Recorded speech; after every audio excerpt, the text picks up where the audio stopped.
Hello everyone, welcome to my channel. Please like, share, subscribe, leave me a comment if you would like to.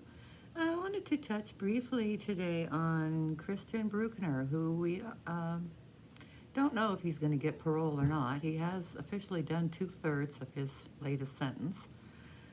So he is eligible, but the German High Court is trying to not let that happen.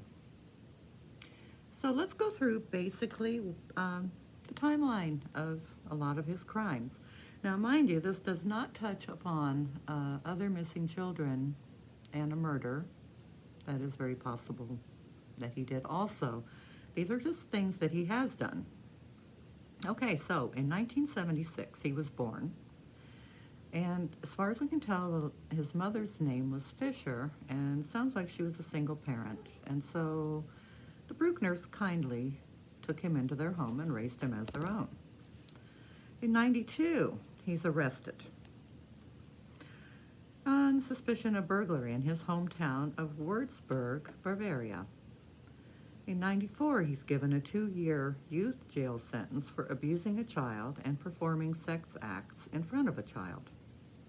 In 95, he arrives in Portugal as an 18-year-old backpacker and begins working in catering in the seaside resorts of Lagos and Praia de Luz.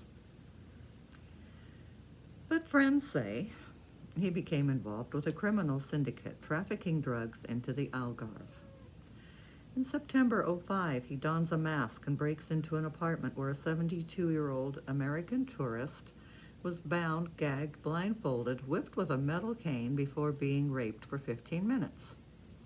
She said afterwards that he clearly enjoyed torturing her before the rape. In 07, he moves out of a farmhouse and into a camper van now linked to the crime. The farmhouse is cleaned and a bag of wigs and exotic clothing are found. Now the van, since that time, nobody bothered to look at. It has since been destroyed, crushed, demolished. It is gone. They can no longer get any kind of evidence from it. Okay, May 3rd of 07, Madeleine McCann is abducted. Now, his mobile phone places him in the area that night, and he returns to Germany shortly after. In October of 2011, he is sentenced to 21 months for dealing narcotics in Nebul in northern Germany.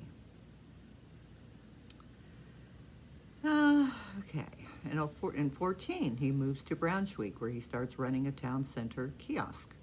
He then goes back to Portugal with a girlfriend. 2016, he's back in Germany. He's given 15 months in prison for sexual abuse of a child in the act of creating and possessing child pornographic material. In 2017, he is said to be in a bar with a friend when a 10-year anniversary appeal following Madeleine's disappearance is shown on German television. He is said to have told him that he knew all about what happened to her, and then he showed his friend a video of him raping a woman. And the friend went to police shortly afterwards. I think I would too.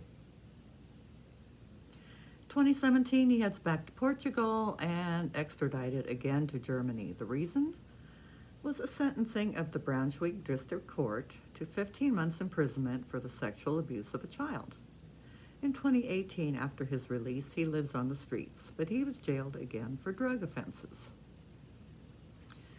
In 18, Brueckner is arrested in Milan, Italy, and extradited to Germany and put on trial for raping the American tourist in 07. Remember, she was like 72 or 74, badly beaten and raped. Okay, DNA match to hair found at the crime scene. Okay.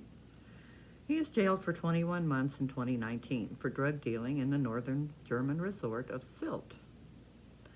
August 2019, he is charged with the rape of the tourist.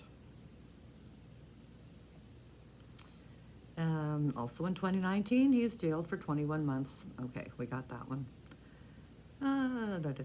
2019, he's convicted of rape and extortion of the tourist based on DNA evidence. He is given a 7-year sentence, but this has not been imposed pending appeal. June 3rd of 2020, Scotland Yard and the German police reveal that they have identified a suspect in the Maddie McCann case, which would be him. June 4th, prosecutors say they believe that Madeleine McCann has been murdered. And Brueckner is the prime suspect. Okay, now this did not even go into the other details of the murder of the 16-year-old girl that was in Belgium. And I think there's 2 or 3 other missing children where he just coincidentally happened to be in the area. Okay. But his attorney speaks. His attorney is trying to get him out on parole.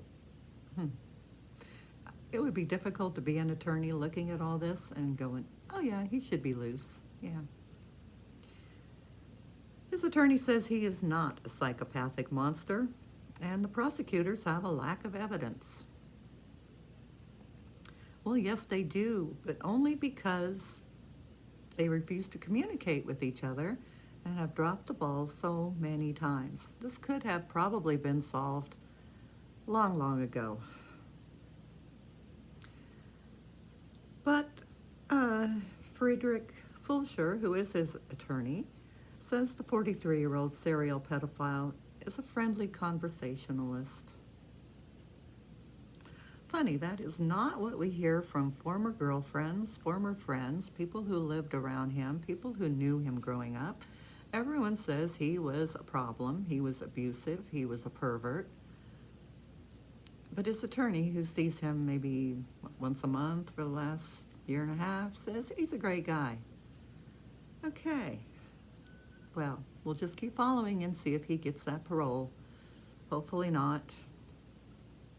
At least one good thing, his face has been plastered all over the place as a prime suspect, so parents know enough to hide their children. Older people know enough to hide in their homes. Tourists hopefully will read the news. We'll see how it plays out. Thank you. Bye-bye.